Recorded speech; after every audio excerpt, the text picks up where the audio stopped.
Welcome, and on behalf of Ball and Doggett, thank you for joining us on the Object of Design through the lens of print. I'm Zaidee Jackson, Business Development Manager for Ball and Doggett, and we're excited to have you all here today.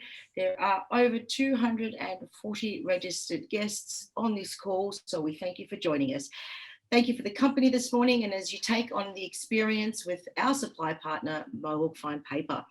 This morning, we have a terrific mix of guests from our creative and print communities, along with students from Deakin, RMIT, Torrens University and Box Hill TAFE. Now, to all our design students joining us this morning, congratulations and thank you for investing in your future. I know you are going to get a lot out of this session.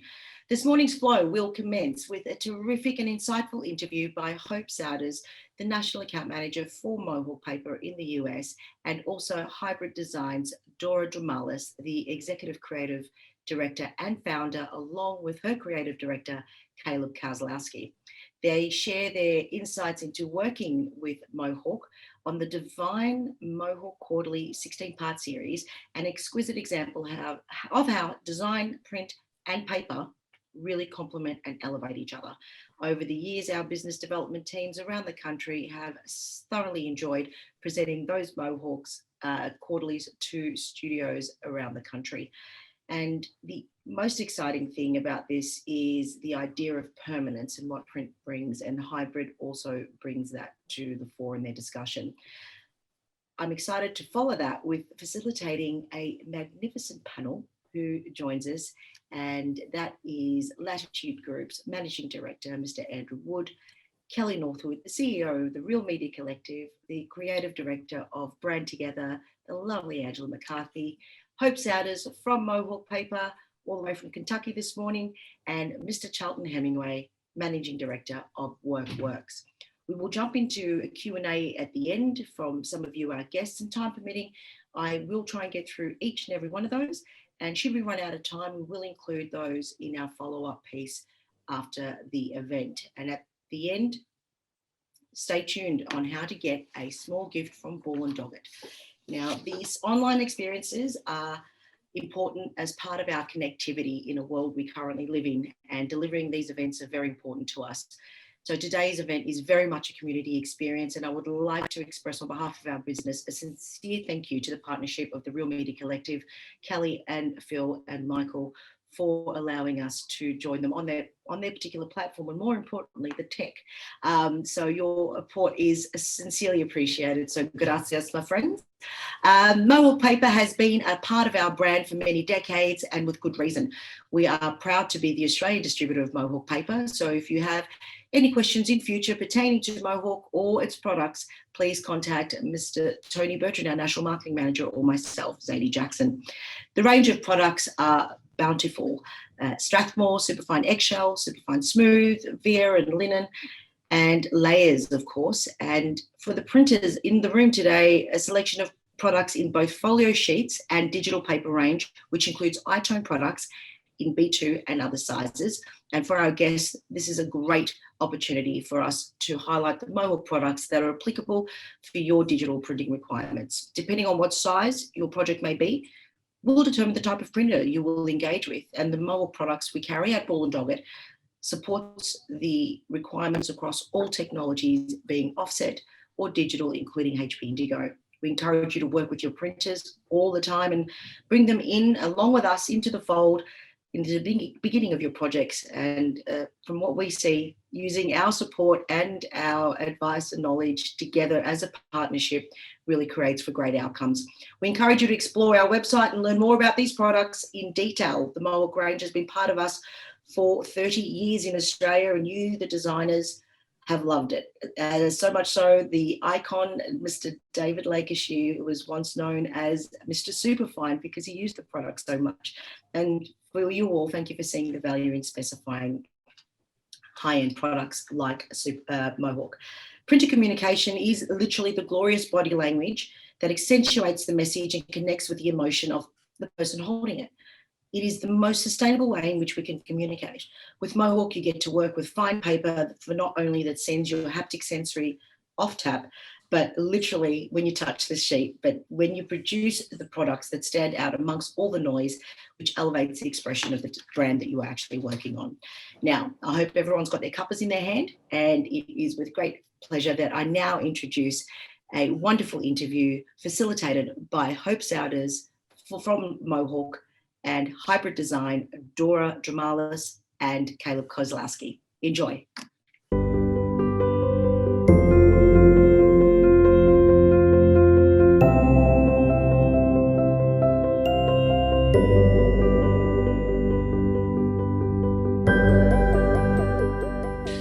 Hello, my name is Hope Sowders. I'm with Mohawk Paper. On behalf of Mohawk and Ball & Doggett, I want to welcome our friends in Australia. Thank you for taking the time to join me as I talk this morning with our friends from Hybrid Design. Hybrid has been an integral part of helping Mohawk connect with designers around the world. Today, joining us from Hybrid, we have Dora Drimalas, founder and executive creative director, as well as Kozlowski, the creative director. How are you both doing this morning? We're great.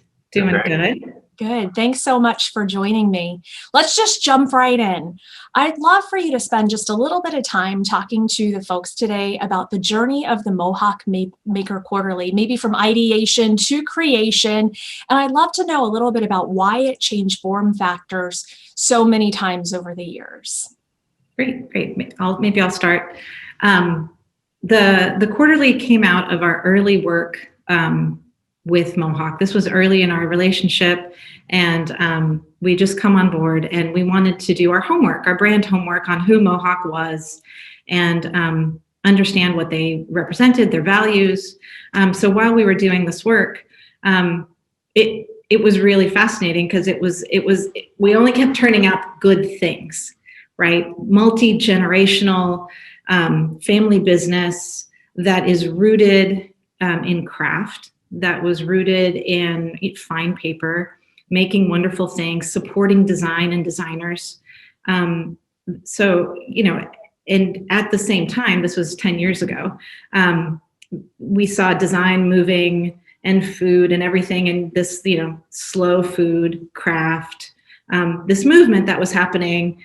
And I think as a reaction to everything being digital. Right. So everything gets faster. You see other trends that show up that say, okay, I just want things to be slower and more careful and more considered. So the more homework we did on Mohawk, the more we realized that they should champion this movement of craftsmanship, this movement of quality, of design. And so we came up with the idea of creating a quarterly where we could talk about Mohawk, we could talk about all the other people in the creative community that were doing things that were inspirational to us. So that's how it started, and storytelling. And we did, our first 8 issues that were a fun tabloid format. And then after that, we wanted to change things up a little bit. So we knew that we were delivering content that was meaningful and interesting and exciting, and most importantly, inspirational. But it's needed to evolve. And that evolution came through, paper being this very important vehicle to deliver the message. I think I can build on that. Over the course of making this quarterlies, as we're developing content, all of those things, and as we get really embedded in doing this kind of print work, this idea of object quality started coming up more and more as this really important part of making a printed piece. You think about what is different in the digital world versus the physical world, and there are all these characteristics about something that we make that often don't get accounted for. What is the scale? What's the dimension? What are the materials it's made out of? How does it feel to hold? What's its presence on a table? What are all the different even planes of it? All of these things are outside of how the tools that we design in encourage us to think. We look at this very flat kind of interface, and in digital communications, we maintain that flat interface for the most part. But when we're looking at making a printed object, then all these other factors come into play. And so, the evolution of the quarterly, when we started changing up the format each time, it was really designed to be a piece that encouraged designers to think in terms of an object and not just in terms of the flat screen that they were designing on. So that means, making sure that the paper that's put in there, the color of it, you see it on the edge, like something you don't normally think about if you're working in InDesign. Or we're going to, edge print half of it so you activate that surface in a way that makes you pay attention to it. And so our explorations around new forms every time was designed to get people excited about all the different ways that, printed objects can come together and serve as almost like a tool of well, we could make something like this, or we can make something like this, or make something like this. So that became a really important kind of philosophy around, how we design the quarterly. The object quality, the materiality, just making sure every time we were celebrating both of those things, and they were creating this wonderful moment of delight when you got it, right? You have to do the touch it, pet it, smell it, experience it. If it's on a table, smell it. It's really important. We could do a whole other presentation on those qualities. But if it's on a table, you are drawn to it, right? That's the object quality. No, I think you're totally right. And I get what you're saying. And I've got to see so many people be excited about getting the next issue. And I think inspiration is definitely something you achieve. So thank you guys so much for that beautiful series. Talking a little bit, let's jump to the next thing. I know I always tell people if something's important, you print it. More and more, I feel like some people aren't sure what to do budget-wise. Do they just do stuff online? Do they go digital? Do they mix it up? How do you work with your clients to drive home the value of the printed piece in this, more and more fast-paced online kind of world? I think the thing that I always start with is not everything should be printed. Print, there's been an evolution. Print used to be the default medium of communication. And it's not anymore. And that's actually print's strength now, because that makes it into a tool to stand out, because everything people are getting is a digital piece of communication. When you want something to be important, when you want it to be special, it means that that print is one of these ways of making a statement and engaging people. Mm-hmm. So, I say, think about what it is. If it's a fast, quick thing, forget about the print part, because I think, if we're going to print something now, we do need to make it special, which means we need to consider materials. We need to consider, all of the things that make it elevated versus just, images on a page. Right. I think, print, like Caleb said, was used for everything, right? And today print is permanent, right? Where, digital is ephemeral and quick, right? So it's a different way to think about print. Print is special. Print should be used if you want something to be permanent and left behind. And there are, today we think about impressions and engagement all the time. And how do you measure those? There's a lot of, impressions, right? People can see something. But once someone can engage, and with a printed piece, you get that engagement. You get someone that says, I love this, right? It becomes emotional because it's not the norm. Right. So all of a sudden, it's not just aesthetically beautiful. It is emotionally a thing that you want to engage with and spend time. And I'm not going to throw it away. Right. We do all these things just to get people's attention. But if you make one beautiful printed piece that's permanent, it'll stay on somebody's table. It'll be in their library. It won't go away. So the difference is, ephemeral or permanent. Today, print is permanent. No, that's a really good way to look at it. I like that. And so that kind of makes me think of the one thing I hate to talk about, that dirty, dirty word, budget. But we can't really, have this conversation without going there. So could you talk to us a little bit about, do you choose the papers for the projects that are going to be printed? Do your customers a lot of times have an opinion in that? And how do you shift that conversation from using maybe a more commodity paper or an everyday, just whatever's on the floor coated kind of paper, to maybe like a Mohawk Superfine, and articulate the design outcome to your client without getting them so hung up on cost? I think the place you have to start is that you have to be the expert to your client, and you have to build that trust with the client that that you're bringing to them the thing that has the right value to the purpose of the project. And that means you have to be able to explain your choices and why your choices serve whatever the goal is of what you're trying to do. And so, I think at the fundamental level, it's, well, one, you need to be that expert. So you need to have the information you need to know, you need to find out, and then you need to be able to communicate well and build that relationship. Right. If you're not the expert, then you're giving up that control as part of, to be a decision maker and to influence. The other thing to think about is it's very hard when you might only be dealing with like a procurement person at an organization that, their success is based on how much money they save. But it's important to step back and talk to everybody on the team and say, let's take a catalog. For example, we spent this much money on a photo shoot. We hired we brought in athletes. You spent a year, 18 months designing the apparel, right? How many years of effort did you put into something that now you want me to print on the cheapest paper available? So it's going to fall down in the execution and you're going to come across looking cheap, even though all that effort will be for nothing.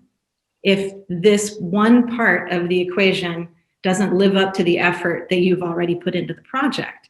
So being able to step back and ask your client, is that what you want?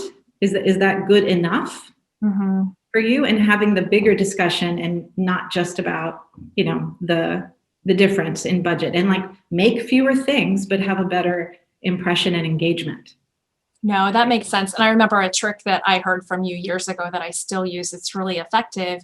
You collected samples and some were maybe not as high quality and some were nicer. And you said you like to give those to your clients and say, do you want to be one of these? Or do you want to be one of these? And pretty much every time they're going to pick the higher quality, nicer looking piece because that's who their brand is and what they hope to achieve. Right. And sometimes they're not sure what they're reacting to. Yeah. Right? Like, what do you like about this? And like talking out, well, this one feels better. This has an interesting shape. I was intrigued by the color, right? So you pick apart the attributes, right? And then you put bad examples on the table and say, okay, who do you want to be? Right? Because the things that we make represent us when we're not around. Right. So, and that's really hard for a CEO or a marketing person to say, oh, right, I'm not going to be able to do all the talking. True. So this, true. This has to stand alone. Right. And do the work. Yeah. No, good ideas. Appreciate that. And finally, to close, one last question. Ball and Doggett, Mohawk, and Hybrid all strongly support education and mentoring graphic design community. Do you have any, words of wisdom or maybe one piece of advice that you might give the aspiring designers that are listening to us today?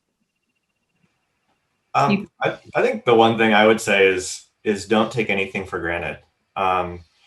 Every project is an opportunity to do something new or interesting or different. And I think, a lot of the places where we make mistakes are the things that we just, we can't see because we've already assumed they're going to be a certain way. And one of the strengths I think students have or new designers have is that a lot of the people around them have built up years of assumptions, and a strength that they have, even if they don't have the experience, can be to not have those assumptions and to try to do things differently or have different ideas. So I'd say as you're building your experience, use that skill of being able to see things fresh and to find opportunities and projects that other people might not see. Yeah, I think that's wonderful advice. And yeah, every project has potential, right? It really, really does. And I mean, whether that's an experience you haven't had before or the ability to do something, sometimes you get a project that's like, you just do this, you're green, we're going to give you the easy thing, but you can transform that into the project then that next time everybody is like, I really want to work on that thing. Right? Because you're looking at it a different way. You're transforming it. I would also add, I would tell people to try as many different mediums as possible and not get stuck in one thing. Learn print, try print, understand print, become an expert, do digital, do websites, I think brands today get expressed in multiple ways, and understanding how to communicate, because there's going to be new mediums, right? That's going to keep happening, right? Things are going to come and go and they will evolve. But knowing when to activate the right one, right? So try many, many things. Oh, great advice. As always, thank you so much for the enlightened information. You've left me feeling excited. I want to go out and make something. I can't wait to hear from our friends in Australia, what they make next, and to see some more beautiful design and print come out. So thanks again, Hybrid, for joining us. And I hope everybody has a great morning. Thank you. Thanks everyone.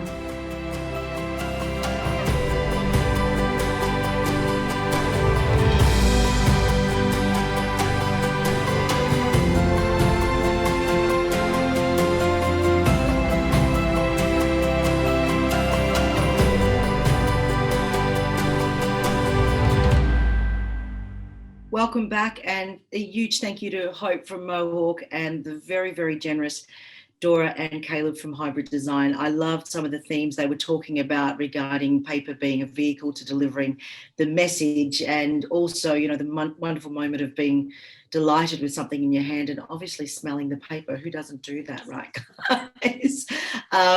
So I am very, very pleased now to introduce to you our incredible panel that joins us this morning. Let me start off by introducing Mr. Andrew Wood from the Latitude Group. Andrew Wood is the Managing Director of Latitude Group.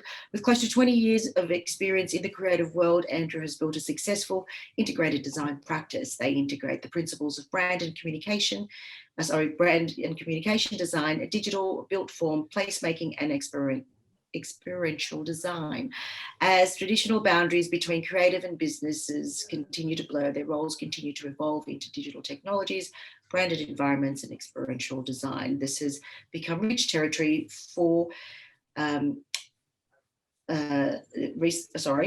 technology and design innovation, and advocate for the education sector as well. Andrew recently chaired the Deakin Advisory Committee Board for Deakin's University Bachelor of Design. His passion for the craft and sharing his knowledge is one that I've had a front row view to. So welcome to you this morning, sir. Thank you for joining us. Thank you. My pleasure. And the Real Media Collective, I welcome Kellie Northwood, CEO. Kellie is the Chief Executive Officer of the Real Media Collective, an industry association representing paper, print, mail, publishing, and distribution sectors across Australia and New Zealand. She provides expertise across brand communication, efficacy of below-the-line channels, corporate and sustainable branding programs, and developing multi-channel marketing communication strategies that delivers results. Ms. Northwood has held many senior roles, most recently Executive Director, TSA Limited, and the Chief Executive Officer of the Australian Catalogue Association. She has held group sustainability, brand and communication roles across the print and mail sectors, with experience working across the Tasman and now into the Asia Pacific region. Kellie is a regular contributor to marketing publications, having been recently published in Ad News, B&T, Campaign Brief, to name a few, as well as media presence across radio and television.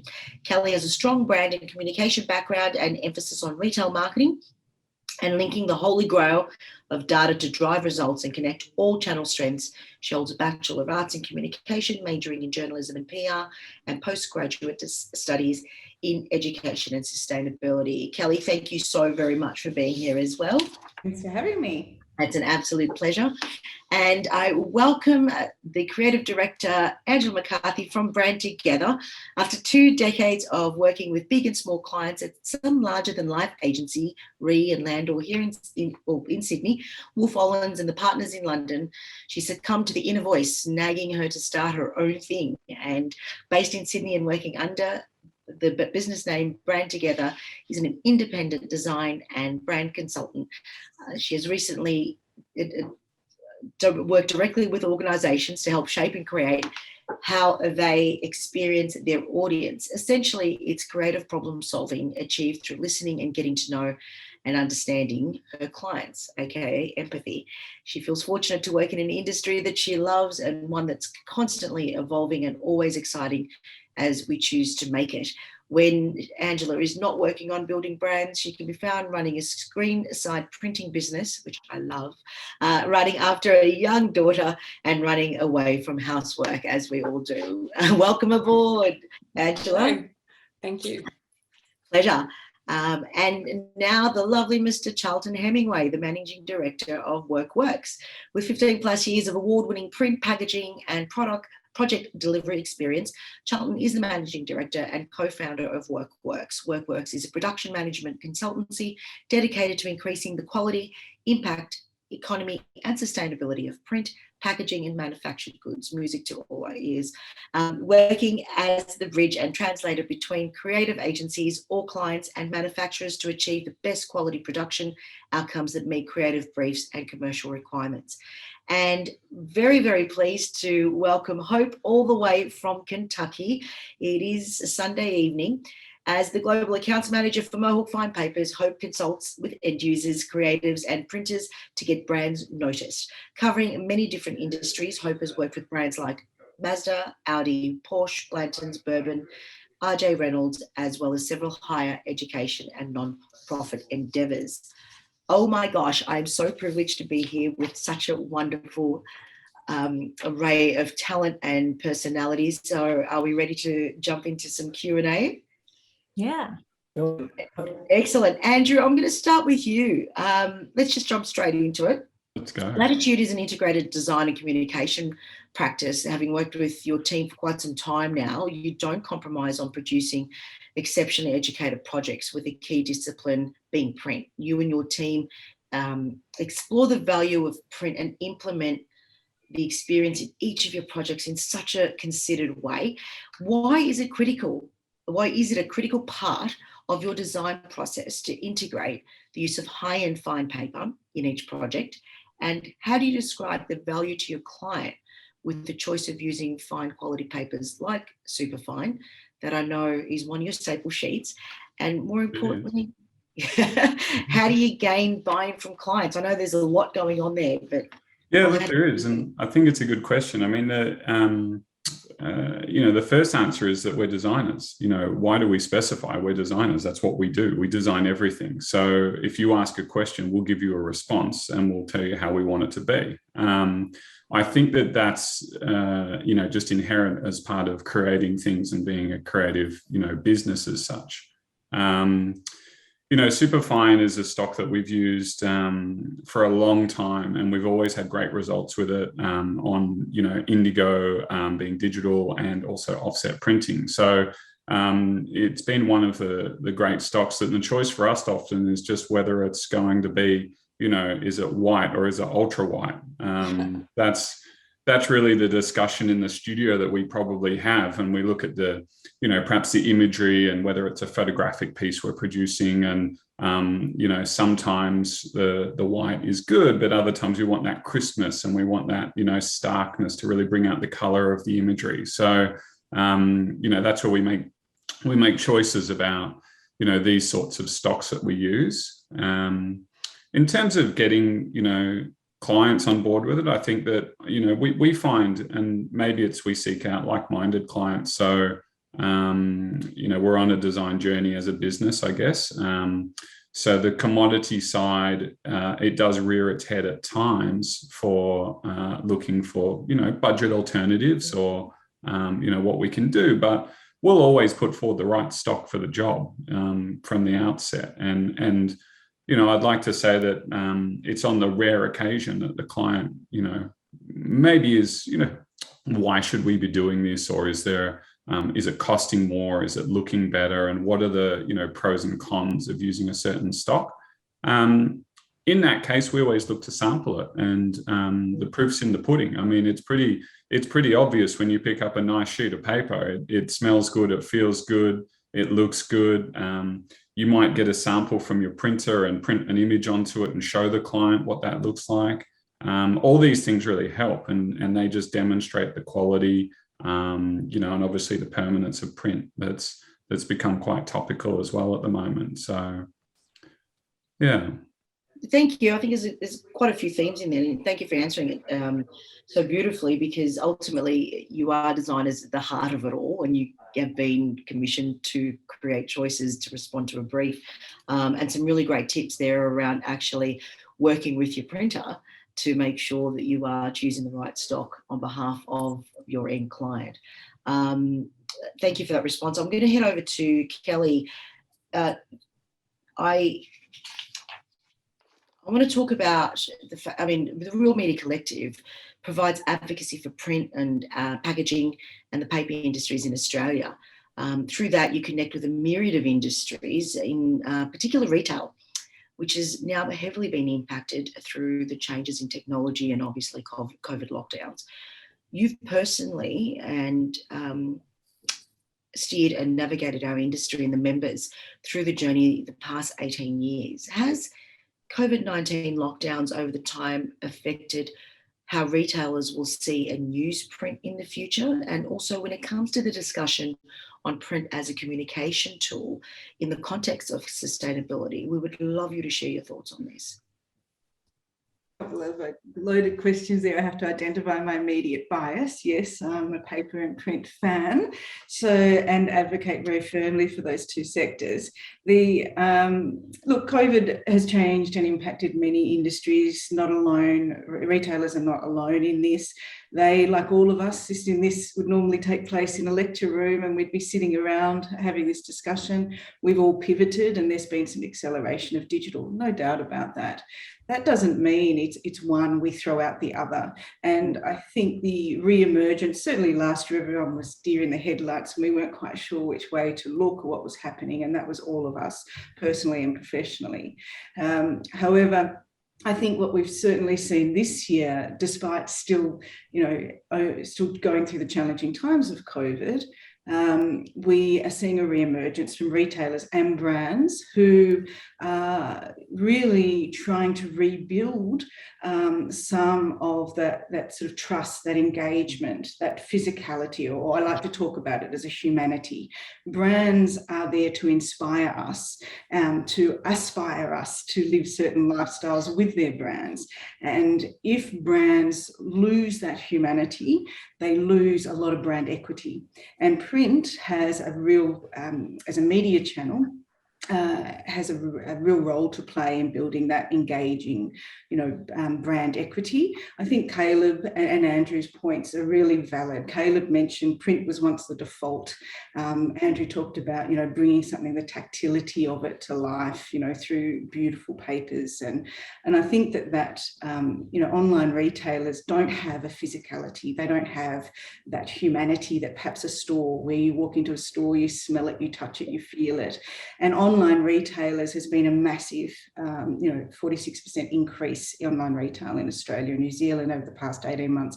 So they are using and looking to, physical medias such as paper and print to build that physicality, that humanity that they don't have in a normal retail engagement process. So the permanence is important. The default, which was mentioned by Caleb, is critical to remember, because if you actually look at the history of paper, it's embodied around trust. The Bible, the laws that we have had through humanity, civilization. It then became the 80s mass media and a mass channel. Absolutely, oh, to be a printer in the 80s. But the reality is, all of our legacy or memories of anything printed is permanent and trusted, and that's something brands want desperately, and print can bring that alive. In regards to sustainability, poor old paper has been knocked around a little bit, and unfairly so, when you actually look to the science. In Australia, 258,000 people are employed across this sector. It is the highest recycled product globally. Australia household paper products are at 96% recycling. I won't go on and on about all the stats, but paper is made from sustainable forestry. It's a renewable resource. We do have a significant issue globally around e-waste and digital byproducts. So, and I think consumers are getting a bit more savvy about this. plastic straws moving to paper straws, cup liners being removed to 100% paper products so that they're a bit easier to recycle. I think we're getting a bit more sophisticated in some of the understanding of paper's environmental cred, and if they're not, I make no bones about blasting it out from the top of the rooftops. But I think that argument's being overcome by education, which is really great to see, because we're seeing some of those great changes from big brands changing their packaging and changing their communication channels to more environmental ones. Thank you for that. And I think it's most importantly, the connectivity through the human element is what retailers are craving right now. And that's probably why we saw this incredible increase in the packaging sector, because, you know, people were going online and the unboxing phenomenon came through, but everyone still wanted to touch and feel. And all of a sudden, some jewelry probably is sitting now in some beautifully printed boxes at home. So it really is quite a purposeful experience. And the loss of, or the losing equity without having a sense of permanency through print, I think it's a major thing that retailers, and as we know, we deal with them all the time, are talking about in boardrooms or across Zooms with us. The stats around sustainability, I think it's really important to take note of. And I think what we might do in our follow-up is maybe share some more of those stats, Kellie, if that's okay with you, because I think it's really important for us to take that on a little journey with our guests this morning. Thank you so much. Hope, I want to head over to Kentucky this morning or this evening. So thank you so much for joining us. And look, we really appreciate that wonderful interview you facilitated with Dora and Caleb. Some really nice themes and insights that were shared there. And the relationship, I want to talk to you about the relationship between the supplier and client. It's pertinent to successful print outcomes, no matter the project really. And in the context of the business development executive and the print account managers supporting the design and the print communities through their technical and paper experience, can you share your thoughts on this and elaborate as to why it is so important? Yeah, absolutely. And first, I want to make note to something that Kellie said. I really like that I wrote down that print is trust.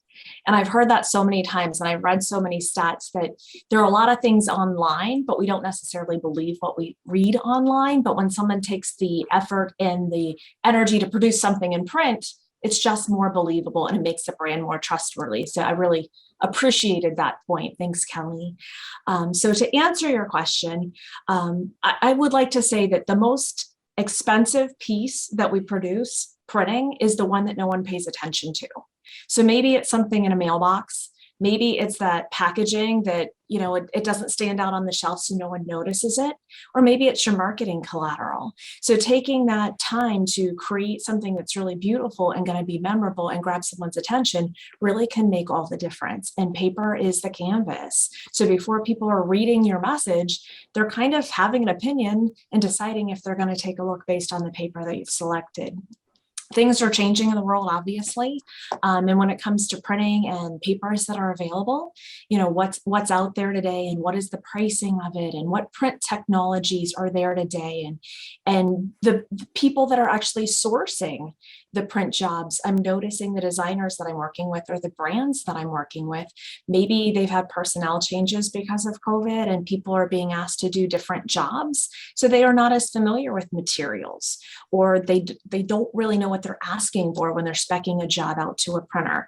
So the best thing I can say, and I think it's always really been important, but now more so than ever, is know who your resources are and engage with them. And you said it earlier, Zaidee, engage at the beginning of the project, not at the end. So maybe it's somebody at Ball and Doggett, for example, because they know about the paper medias that are available and what's changing. And maybe your brand's super sustainable. And so you want to make sure that that paper is going to be reflective of your brand.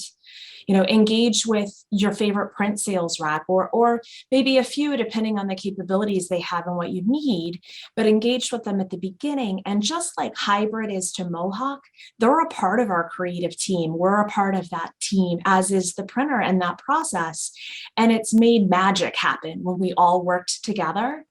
And one of the tips that I really love is when you see print projects you like, even if it's not necessarily the paper, maybe it's the form, or maybe it is the paper, hold on to them and share them with that creative team, because there's not necessarily one way to create that end result. Maybe Zaidee has one idea how to do it, and maybe Charlton has a different way, and there's no one right way, but maybe they're different budgets or basic capabilities. So I think it's a really great way to kind of drive home your ideation and creation of your project. So engage people, engage them often, share the samples, and that's working together is how you're going to make the best project. Thank you for that. You've answered that beautifully. It's utopia sometimes, but I think it's such a pertinent part of, especially now, when we spoke about it earlier with budgets potentially being a little bit smaller than they used to be in print. So when you are going to print, engage to make sure that you can push not only the print further, but the execution and the effectiveness into the market. So thank you for that, Hope. Does anybody else want to jump in on and follow up on that at all? Andrew, you've got a great relationship with your printer, and I've got a great relationship with your team, which I'm indebted to you guys about. What does it do for your team? Look, I think that it's an interesting question, and I know that we've talked about it before, and that how does this process take place? And I think I'd sort of touched on it earlier, but it is that relationship between, it could be Ball and Doggett, and it could be the printer you're working with on the project, your client, and the designer, and there's this sort of fury of mix. But more often than not, the client doesn't have the expertise, the knowledge. It's just not something they've done that many times, so they don't know much about it, let's say. So, I think that, for me, it's sampling, and we talk about mock-ups all the time. We mock everything up. We like to see what is this going to look like before we actually hit the button on it. And, often it is a comparison between two stocks that we look at, and we do weigh up cost versus outcome versus, the printability of it. And then it's a case of, well, which way do you want to go with this, and where's the brand alignment? So, for a client, it's, well, what do you produce, and does this stock reflect your product and your brand? Often it's that's probably not right. Maybe the client might be suggesting something that's probably not reflective of your brand, services, and experience. Therefore, we would recommend looking at this. And it could be a key color, for example, or a superfine, or and you might be weighing up a superfine versus a Strathmore in terms of stocks and saying, well, what do I get? And they both come in at different points, but depending on your product and your mock-ups and that end sort of tangible result, you can give that to your client. You can show it around the studio. We might talk to Zaidee about it, or our Ball and Doggett's rep, and say, well, what are the pros and cons? What's the sheet sizes? What's the availability? What can we get hold of? Because at the moment, you can't always get hold of everything, let's say, across the board in the world. So things have changed, and then you make your decision. And I think that clients enjoy the journey as well. So it's important to take everyone on a journey and explain to them along the way what's happening, where are we at with a design, with a proof, with a process. Is it short run? Is it going to be a longer run? What are we looking at? And then maximizing your opportunities with your finishes. Yeah, thank you. And it really is, it's sort of circling back, and I like to call it with our team here, the circle of trust. As Kellie was talking about before, print is a trusted media, and everybody that is engaging at any point in time in a project, it really is about the perfect outcome. Angela, I want to head over to you. Now, when we first connected, I got off the phone talking to you, and I felt so inspired because your love for paper and passion is pretty damn awesome, I'd like to say. And I literally went to go share it with our team, and we were very excited to have you on board. Now, being a design and brand consultant, you have seen the use of print change over the last 5 years, and have you seen brands change their attitude towards print? And if so, how has it changed, and what do you think has potentially driven that? So it definitely has changed. I think that Caleb and Dora mentioned it, that, you know, back in the day, print was the default thing. You know, that was the only medium. It was before digital. Everyone just, you know, back in the 80s. And then when digital came up, it was this shiny new thing, and they were like, oh, everything has to be online. Everything has to be online. But then it's come back round to the fact that brands are all those different touch points. It's not, it's the, for want of a better word, the journey. Like, you may see something online, but you want to actually physically go to the shop, or if you buy online, what does it turn up in the post box like? If you've paid a premium, does it feel good? Especially with my clients, I'm currently working a lot of education based clients, and the content that they're delivering is, you know, very important. It's about, you know, the children's education, and so they may see something online, but it's such a busy environment that the value of print is really coming back into that experience, because it's so competitive online. Whereas you talk about the permanence of print, it's kind of like brand by stealth. It can sit on your table and you can dip in, and it's nobody else is shouting around. There's no other magazines going, come look at me. You sit with it, and it's this wonderful experience. So as far as for me and my clients, what's changed is there's much more of a consideration. If I'm going to print, the content has to be rich. It has to be worthwhile. The design has to be really considered. You have to take, it's not just all the crap on the page. It's just, you know, it's building and flowing. And also, I think the technology has been also fantastic for my clients. Like, it's not like you have to print offset. There's digital options. And the fact that you've got Superfine for a digital press has been, you know, just been so fantastic for my clients, because they want to, you know, their audience is, they have to be mindful of print because, you know, the sustainability. So they want to, if they're going to choose to print, it has to be like the best reflection of their brand. And so I'm dealing with, you know, more high-end educational and, you know, clients like that. So it is actually, to the point earlier, it's not actually, you know, what papers, it's Superfine eggshell or Superfine, you know, ultra white. That's kind of where it is. And I love that, printers are offering, you know, the digital option, so you can do shorter runs, and so you're getting more bang for your buck. So I think that that's a big change. The technology is giving clients more opportunity to do affordable but high level print. And I just like that. It's, to my earlier point, that people are just really considerate of what they print now. So the content is very rich, and it has to have, you know, that permanence you talk about.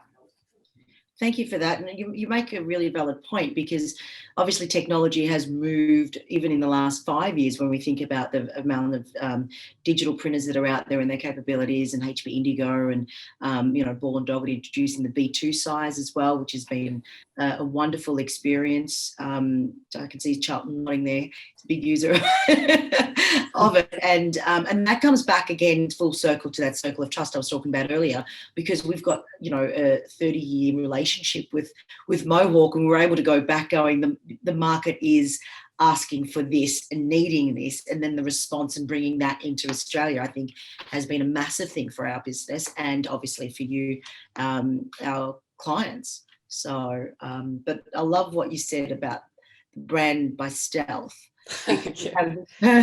Perfect sort of permanent personal experience when you're sitting and paging and, you know, experiencing print in your own moment. And I think that's the beauty of it as well. It creates these beautiful memories when you've got exquisite papers like Mohawk that we can work with. Mr. Hemingway, I'd like to move to you, sir, please. Now, you work with some incredible brands globally, and you and I work on some pretty cool stuff together sometimes, and your focus is really about elevating their exclusive expression in their specific consumer markets, and you produce quality and technically provocative projects, and they are provocative because the way you push print is exquisite, my friend. Thank you. And you're always challenging the highly commoditized world we live in. How do you take your clients on the journey in executing your projects with a core focus of high caliber print? And also, similar to the question I posed Andrew earlier, I'd like your thoughts on how you obtain buy-in from your clients. Thanks, Zaidee. Thanks for the question. I appreciate the pre-question about some of the quality outcomes, and I appreciate your help bringing some of those to life. But I think to the customer journey, to answer that, I think one of the key pillars of the WorkRex offering is all about education. And I think that word has come up with Caleb and with others through the chats earlier. I think one of the real goals to get world-class outcomes is just give clients the understanding of the potential. And I think that's one of our, like I said, one of our key pillars, because showing them what they otherwise wouldn't have known opens up the idea and gives them an opportunity to communicate in a medium or a format or a finish that they weren't aware of.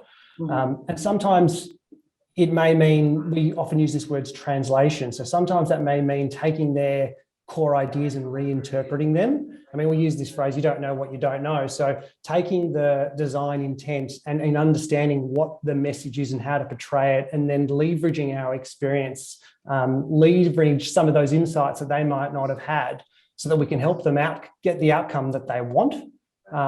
We're not in any sense of the word trying to change designers' intention. We're trying to leverage and give them options to be unique. And I think that resonates with designers and that resonates with brands, because businesses want to stand out and have a point of difference. I think that's globally known. So we want to leverage those options, explain the options, show the different materiality, the different formats, and give people an opportunity to produce world-class items. The second part of your question, I think, was about buy-in, how we get customers. Yeah, absolutely. I think buy-in's pretty simple. I say that. Buy-in, it's based around trust and authority. I think the trust part, usually I think when our clients engage with us, trust is potentially somewhat established.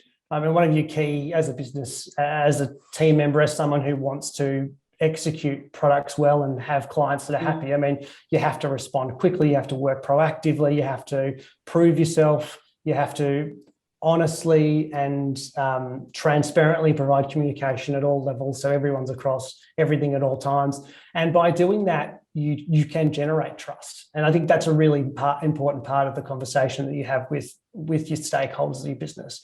And I suppose for us, when we talk with new clients, they've potentially seen that we're working with some of their peers, and that's how the trust is established. And the second part of buy-in's authority, and that's harder. That's more interesting. It's more of the proof. And I suppose demonstrating that you're an expert in your craft and have the ability to do things is really key for that. And really, that only comes with experience and passion and I suppose the folio of beautiful products. And I suppose that, we wouldn't be able to deliver, some of the latex varnish or, water active finishes and some of the crazy embellishment products that we have for the likes of Jackalope and clients like that. And by doing that, that demonstrates the authority and the ability to do so. And working with some of the key design stakeholders of the industry, Projects of Imagination, a friend of mine, the company Kellie, those people are always pushing boundaries. So we love working with them because we're passionate about doing that. We want to make products that we're proud of, that the designers are proud of, and the clients are proud of. And really, that makes them feel reassured, and that makes them excited to work with us. And that's really where we get our buy-in. You've nailed it, because ultimately it's about the transparency and the education journey, really, that we're all talking about here, aren't we? And taking them, they've got their customer journey, but we're taking them on their own and making sure that they see the potential in the considered way that we're addressing everything. And I love the idea of demonstrating the experience through your craft, and I think you do that very well.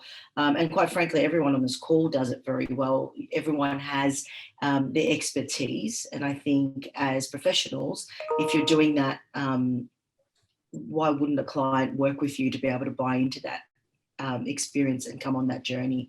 Does anybody have anything to add to Charlton's response? I I might add something to my own response if that's okay. Sure, Mr. Hemingway.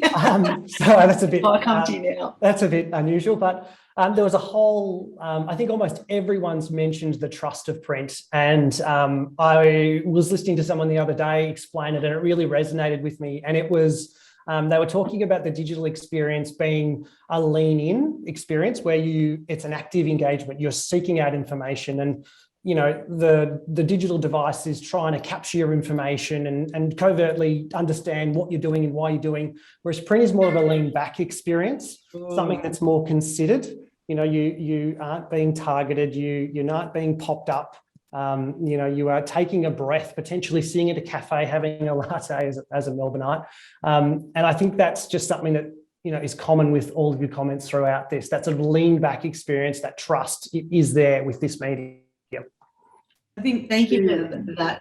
Oh, sorry. I was just going to add to that, Charlton, that the neuroscience backs that entirely. So when we are reading something that is printed, as opposed to reading something on screen, the brain triggers in all different ways, and that leaning back is actually, we have a stronger recall when we read on print from a neuroscience perspective, as opposed to digital. It's more stimulating than, I think Angela mentioned, it's not one fits all. We have the luxury as marketers, as brands, as designers, brand managers and as designers, to have so many channels at our fingertips. When I started in agency land, back before the wrinkles, I had basically 2 channels, TV, radio and print. No one could afford telly unless you're a major brand. So you had a bit of radio, which wasn't visual. And so we had print really. Now we've got about 13 channels to lean in, to lean out, to engage, to build brand, to all these things, which I think is wonderful. Even as a print advocate, I think it's wonderful we've got all these different tools. But the neuroscience absolutely supports what you just said then about how we can absorb that information very differently when we lean out as opposed to how we lean in, which is brilliant, because some messages we want that lean out, memorable, all the senses being triggered experience for our brands. And thank you so much for jumping in, because that's a really critical point for people to consider as part of the design process and unpacking a brief. Angela, let's go back to you. You were going to just respond as well. I got so distracted with what everyone was saying. I can't even remember what I was going to say. Probably something about just the tactility. I will let you go on. No, but you're right. You're absolutely right. It's that haptic experience that we're feeling, because when you touch, it's one of our greatest senses, right? So the memory's engaged, and hence tapping into what Kellie was saying about. I remember. Oh, sorry. I remember. Yeah, I remember what it was. It was Charlton was talking about buy-in, and I think that Andrew also mentioned this. Like, they don't. Like, most of my clients are new to this experience because brand's a new word, and it's something they used to fear because they think it's a flash in the pan. But really, it's the experience, and we talk about the digital experience, and so. But as far as buy-in, especially. I mean, Superfine's such an easy sell because it's so gorgeous. They literally just have to feel it. There was one client who decided her weight by because she's got a special fountain pen that she uses, just like drawing on Superfine just to find the right weight and the way that her ink soaked into the, whether it was eggshell and stuff. So for buy-in, I mean, maybe because other clients have massive big ones, but mine are sort of medium enterprises, sort of size business. So it's usually they see it, they feel it, those samples, and you're done. So I'm really thankful for Ball & Dog at me going, can I have this size? Can I have this size? And it's just fantastic to go bang, and that's it. That usually is it. And because you can always just jiggle the things to get the price to work. So it's basically, I think specifically Superfine, it sells itself. So I don't really have any problem at all selling that, getting buy-in from my clients of that middle, tier of clients. Yeah. Thank you. The other thing I would add to it that I feel this way myself, but I'm having this conversation with a lot of people. I think with the ins and outs of lockdown during COVID and not having that human interaction and touch and conversation with people, we're on a Zoom, which thank you. I'm so glad to be able to join you all today, and someday hope to get on an airplane for that super long flight to meet you each in person. But that being said, our day is spent, with our team on a computer now instead of visiting clients or seeing people, and everything is email or it's all electronic. So when we have that moment that we are like checking our mailbox, and there are things I never would have looked at, but now I'm finding myself like reading everything cover to cover because it's something on my own terms, and it's so exciting to have something that's not electronic in front of me, that I just think that people are embracing that print project more so than ever. Yeah, I would agree, Hope. I think that, and even publishing is having a resurgence, which is, so awesome to see, because we've got, I remember, this is before COVID, but going to a book fair at NGV, and I couldn't believe how many people were self-publishing, just short runs of really high quality books. I remember talking to one girl, she'd flown over from Paris and she had 5 copies of one book to sell. And I said, "You're kidding me. You flew from Paris to sell 5 books in Melbourne." So, it's amazing. And it's awesome. How many pages do you need to scroll through on Instagram, or how deep do you have to go to get anywhere close to the sensation of one piece of paper? You never actually get there. So, it says a lot, doesn't it?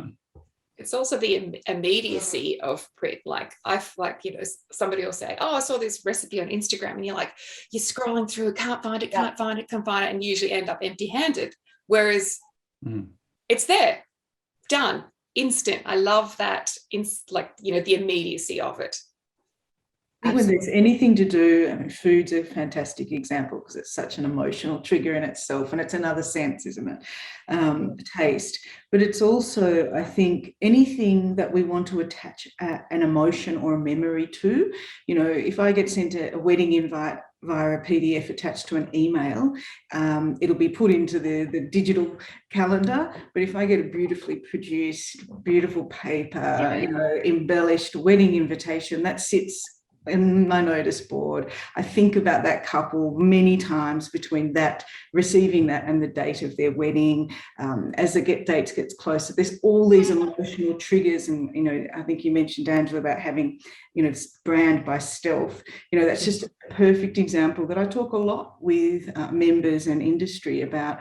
The wedding invitation analogy around the strengths of digital. It's just a lost opportunity. In print, it's an emotional journey and it's an emotional opportunity, and brands can harness that as well. So I think whenever there's an opportunity to build an emotion, a print has such a permanent place. I think Caleb and Doris use that word, permanence, use it beautifully because of the emotional triggers and emotional memory, the emotional recall.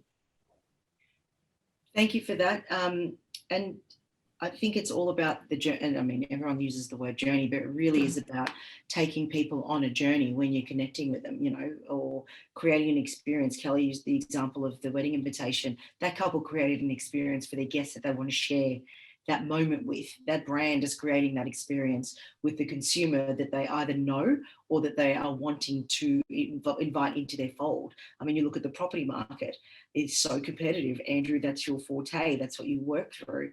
You go to great lengths. Property marketing is an excellent example because we go to great lengths to just create more and more and more, and creating that separation, point of difference, reflection to the project and the materiality of the building. We look to emulate, precast concrete into a stock choice. It could be, or bricks or timbers or these sort of natural finishes. And I think, paper just is at home in those sort of environments, really. Absolutely. Well said, and it's a nice way to wrap it up. And I just want to share this quick little story, because when Andrew and I were talking about coming on board to do the event, we were talking about there is no real other option than to choose paper, and for most part fine paper. And I think Andrew's Apple Watch knocked the table at that point and said, "I don't understand." So that came from Siri. I didn't understand, and neither did Siri. What's the problem here? Why aren't we all using Superfine? Really. It's a true story. Hope, Kellie, Charlton, Andrew, and Angela, thank you so very much for a lovely discussion and some real great insights into the object of design through the lens of print. I can't thank you enough for your generosity this morning and sharing of your wisdom with all our wonderful guests. I'm confident that each person will take away, whether it is about picking up paper and smelling it, or understanding the trust, or, you know, creating the idea of brand by stealth, or the supply chain relationship. It is really a conversation that can go on for ages, and anyone that knows me knows I can talk about paper till the cows come home. So Andrew's nodding. So what we will do now, guys, thank you so much. That was awesome. I sat back and really enjoyed that, but we will head over to some Q&A. I can see some popping up there from our wonderful guests, and I'll jump into the first one, which is, what role should industry play in the creative application of paper and print media? Who would like to cover that one off? I'll do industry. I think, you know, I get just as grumpy. I could probably get more grumpy at my print members than I do anyone else. I have to be honest, because I think, you know, sometimes we don't do ourselves a good service in commoditizing print. And what we've talked about today, and even Dora and Caleb earlier have talked about, from a designer, from a creative perspective, you know, the humanity, the emotions, all of those things, and the industry from a print perspective sometimes misstep that. And I think printers have a really important role to do with their creative customers, their creative agency clients, to inspire you with the innovations of print. Paper is a beautiful way to add to a design, to embellish a design, but there's so many wonderful things that print can also do to enhance that paper, that embellishment. And I think what's happened in recent years, much to my frustration, is that craft that the printer offers has become nothing more than a price estimate. And I encourage all printers to really park that to one side. As Angela says, price is price. We can jiggle around, but let's get the inspiration. Let's create something first. Focus on the craft, and then work out how we make it happen. Now, you're not going to win every top line budget. That's not going to happen. I understand the reality. However, I don't think that means that we as printers should stop bringing those great ideas to the table and not relying simply on the creatives all the time, because creatives want inspiration just as much as all of us, really. And any printers listening, or even creative design students or creatives listening, demand excellence from your printers. You know, demand what's going on. Give me an example. Have you seen this? I think the paper guys, you know, Ball and Dog, you do it brilliantly, but I think we should all be demanding more from our printers as well. There's so many innovations, not just digital print, but there's just so many clever folds and different things that we can do. Inks and aqueous, just the world is our oyster, and I think we should be demanding it from the printers, and printers should be offering it, quite frankly. Well said, Kellie. Anyone else who would like to jump in? Got one more question there, unless you want to. Charlton, you look like you. Yeah, I feel like I can resonate every word Kellie just said. And I think that's the reason why I started WorkWorks, because there is an enormous, we keep using that word, translation gap between design intent and manufacturing outcomes. Printers are really good at CMYK A2 posters, you know, on 200 gram coated. And that is, for them, really good to run the machines and pay the hours. But if you have a look at the most successful printers in Australia, the ones that have longevity, and they're the ones that you want to work with, they're the ones that, you know, buy into what you're trying to develop and design. You know, working with the client and the brand, and not just going for the cheapest price, because manufacturing equipment is getting faster, it's getting more efficient, and it is a tough industry to be in. And my commentary and advice to the industry is exactly the same as Kellie. Give a point of difference, stand out. If you're just going to offer us the cheapest price, then you are competing with every other manufacturer out there. Talk to your clients and understand what they want, and maybe offer them an alternative. That's what we do at WorkWorks. We take the client brief, and then we offer out WorkWorks suggestion, then maybe a WorkWorks second suggestion, and then we send samples. So yes, you asked for the cheapest, but have a look at this one. It's amazing, and it is only a tiny bit different. And hey, if you reimagined the size on this and changing the binding technique, look at this. This is unbelievable. And it's those conversations that we have with our clients. And yeah, we wish the industry would do more of it also. Well, we're lucky in Australia to have a wonderful print industry and some amazing creators around the country that we are very honoured to work with every day. And Charlton, I think between you and Kellie, pushing the boundaries and demanding excellence, I think is something that we can all strive for. And Angela, thank you for bringing up earlier as well the sampling, and I think you did too, Andrew. It would be remiss of me to not shout out our phenomenal design line team, which is our sampling department nationally that work tirelessly to bring those samples into your hand and make you feel all kinds of cool, warm and fuzzies when you're presenting your concepts to your clients as well. So kudos to them and kudos to you for using them.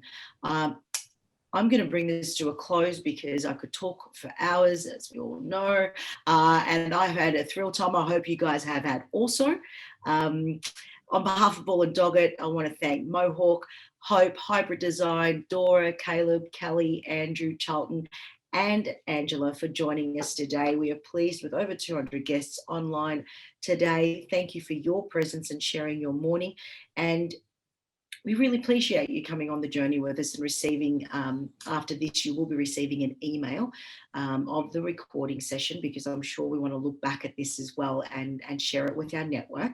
And we ask that you do engage in the email, because we are going to send you a survey, and we are also going to ask you if you would like a keepsake from today's presentation. The wonderful Phil from Sierra Delta and Michael and his team have offered so generously to produce a pretty awesome poster that we are going to be sending out to you. So we need you to click on the link, include all your details, and there'll be a couple of other questions there for you to engage in.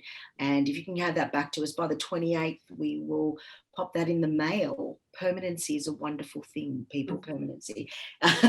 Now, also don't forget to head over to our website for all our, or to each of our contributing panelists, to their websites rather, and really check out the awesome work that they're doing. Have a look at what's happening at Mohawk and over at Brand Together and WorkWorks.